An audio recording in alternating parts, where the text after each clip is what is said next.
Aujourd'hui, nous allons plonger ensemble dans la jeunesse tumultueuse d'Al Capone, une période marquée par une expulsion scolaire, ses premiers pas dans le monde des gangs et puis une déchirure au visage.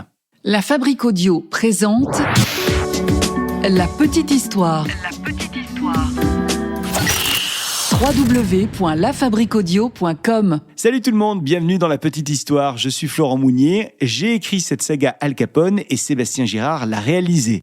Dans cette saga, nous allons plonger au cœur de la vie de l'une des figures les plus emblématiques et controversées de l'histoire criminelle, j'ai nommé Al Capone. De ses débuts tumultueux dans les rues de Brooklyn à son ascension fulgurante jusqu'à sa chute spectaculaire. À travers cette saga qui va durer 6 épisodes, vous allez découvrir comment Capone a bâti un empire impitoyable, orchestré des opérations audacieuses et défié les autorités, tout ça avec une habileté remarquable. On vous dévoilera aussi les détails les plus intimes de sa vie en prison, où l'ancien maître du crime a dû affronter une réalité bien différente de celle qu'il avait connue auparavant. Préparez-vous donc à un voyage fascinant dans l'univers du crime organisé, avec des histoires de pouvoir, de corruption et de rédemption. Bienvenue dans la petite histoire de la mafia, saga Al Capone. Épisode 1, la jeunesse d'Al Capone.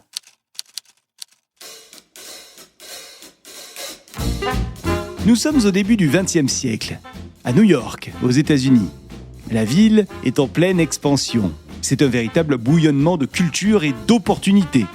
Mais il y a aussi beaucoup de violence et de criminalité. Et c'est donc dans ce cadre effervescent que grandit le petit Alphonse Gabriel Capone, plus connu sous le nom d'Al Capone. Né le 17 janvier 1899 à Brooklyn, dans une famille d'immigrants italiens. Al Capone est le 4e de 9 enfants. Alors la famille Capone, elle vit dans un quartier pauvre et surpeuplé. Les parents d'Al, c'est Gabriel et Teresa, sont des travailleurs acharnés. Son père, c'est un barbier. Et sa mère, elle est couturière. Et alors ils espèrent offrir une vie meilleure à leurs enfants dans le nouveau monde. Mais Al, comme beaucoup de jeunes de son âge d'ailleurs, il est confronté à la dure réalité des rues de Brooklyn. Al Capone, quand il est à l'école, c'est un élève intelligent, ça oui, mais indiscipliné. Dès son plus jeune âge, il montre un tempérament fougueux et une tendance à se battre. La discipline stricte de l'école parvient difficilement à contenir cette énergie débordante qui est en lui. À l'âge de 14 ans, il y a un événement qui va changer, on peut dire, le cours de sa vie. Parce que lors d'une rixe avec un camarade de classe, Al va perdre son sang-froid et il va carrément frapper très violemment le garçon. Un acte impulsif qui va lui valoir une expulsion définitive de l'école. C'est son père qui est reçu par la directrice de l'école. Et son père, il est bien déçu de la décision de l'école, mais il est surtout bien déçu de son fiston.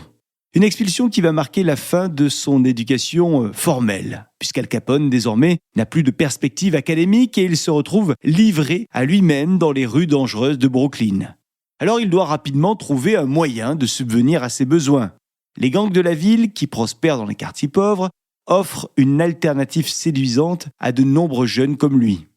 Le père d'Al Capone entend parler des petits coups que fait son fils en douce, et il vient voir son fils en lui disant qu'il refuse absolument que celui-ci sombre dans la délinquance. Capone promet à son père qu'il ne recommencera pas, mais la promesse ne va pas tenir longtemps. Capone commence donc à fréquenter les gangs de son quartier, et il s'initie aux petits boulots illégaux. Le vol à la tire, le racket, les petites escroqueries en tout genre. C'est une période formatrice pour le jeune Capone parce qu'il apprend les règles de la rue. Des règles qui, vous l'imaginez bien, ne sont pas des règles écrites. Il développe aussi à ce moment-là un réseau de contacts et il se forge une réputation dans le quartier. Sa réputation à lui, c'est une réputation de dur à cuire. Faut pas l'emmerder, Al. Mais ce sont ces rencontres avec des figures influentes du crime organisé qui vont véritablement propulser Al vers son destin. Nous sommes en 1917. Alphonse Gabriel Capone est âgé alors de 18 ans et il travaille comme videur et barman. Il est dans un bar qui se situe sur Coney Island à Brooklyn. C'est le Harvard Inn. Le Harvard Inn appartient à un gangster notoire du nom de Frankie Yale. Un homme influent à New York dans le milieu criminel de Brooklyn notamment. C'est donc ici que Capone va apprendre les rouages du métier, comme on dit. Et surtout les rouages du monde souterrain. Il va se familiariser avec la violence de la rue et puis avec les stratégies de survie dans un environnement impitoyable. Un soir d'été, le bar, le Harvard Inn, est rempli de clients qui profitent de la musique et des boissons en tout genre. Al, lui, il est à son poste, près du bar, et il surveille la salle. Il est jeune, confiant, et il aime plaisanter avec les clients. Mais ce soir-là, l'une de ses plaisanteries va avoir des conséquences inattendues. Une jeune femme est assise à une table. C'est une jeune femme élégante, et elle attire l'attention de Capone. Al ne peut pas s'empêcher de la fixer du regard. Alors, après avoir rassemblé son courage, il s'approche de cette femme et il lui lance une remarque sur son apparence, sur son physique. La phrase qu'il va choisir est, on va dire, grossière. En tout cas, elle est déplacée. Elle est typique d'un jeune homme arrogant. La femme se sent visiblement offensée. Elle reste silencieuse, mais celui qui est à ses côtés, Frank Galluccio, n'apprécie pas du tout l'attitude de Capone. Galluccio, lui, c'est un homme de petite taille. Mais il a un tempérament explosif, c'est le moins qu'on puisse dire. Et il se lève brusquement et il vient coller sa tête contre celle d'Al Capone. Il lui demande instamment de présenter des excuses immédiates à sa sœur. Oui, c'est sa sœur qui est à ses côtés. Capone, au lieu de désamorcer la situation, réagit lui aussi de manière provocante. Il hausse les épaules et il refuse de s'excuser. Il minimise en fait l'incident qui vient de se passer. Alors la tension monte. Ça monte, et ça monte. Ça monte rapidement d'ailleurs dans la salle. Les clients se tournent vers la scène. Tout le monde regarde. On sent que quelque chose de grave est sur le point de se produire. Galluccio est furieux. Et il n'hésite pas une seconde. Il sort de sa poche un couteau. Et en une fraction de seconde, il attaque Capone. 3 coups rapides et 3 coups précis sont portés sur le visage de Capone. La chair de Capone est déchirée et les coups de couteau vont laisser 3 profondes entailles sur le côté gauche du visage d'Al Capone. Ça part de son oreille jusqu'à son menton. Capone a eu le temps de reculer pour se protéger, mais il est choqué. Et surtout, il est ensanglanté. Les gardes du corps et les collègues de Capone interviennent rapidement. Ils séparent les 2 hommes. Galluccio, réalisant l'ampleur de son geste, recule également. La salle est plongé dans un silence tendu. Tout le monde retient son souffle ici. Tout le monde se demande ce qui va se passer ensuite. On peut dire que les blessures au visage de Capone sont plutôt graves. Al est conduit immédiatement à l'hôpital, en urgence. C'est là-bas qu'il reçoit des soins pour ses coupures profondes. Les médecins doivent utiliser de nombreux points de suture pour refermer les plaies béantes. Capone a l'air de souffrir énormément, mais il va survivre.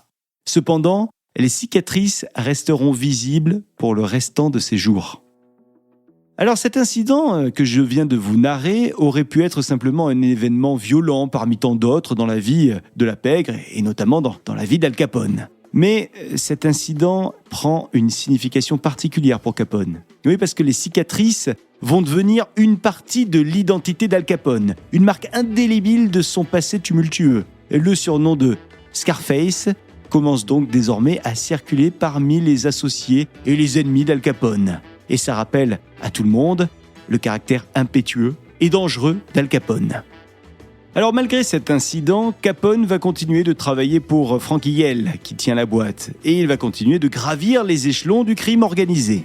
Il développe ainsi une expertise dans la gestion des affaires illégales, allant de la contrebande d'alcool au jeu d'argent et à la prostitution. Chaque succès renforce sa position et sa détermination d'ailleurs à devenir un jour l'un des chefs les plus puissants de la pègre. Voilà pour ce premier épisode de la petite histoire de la mafia, la saga d'Al Capone, autour de la jeunesse d'Al. La saga d'Al Capone est loin d'être terminée.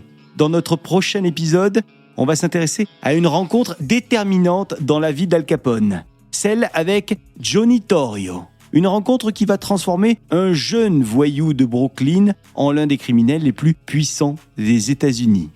Pour être sûr de ne pas manquer le prochain épisode de cette saga, abonnez-vous à La Petite Histoire pour être alerté dès que l'épisode sera disponible et ne rien manquer de la folle histoire d'Al Capone.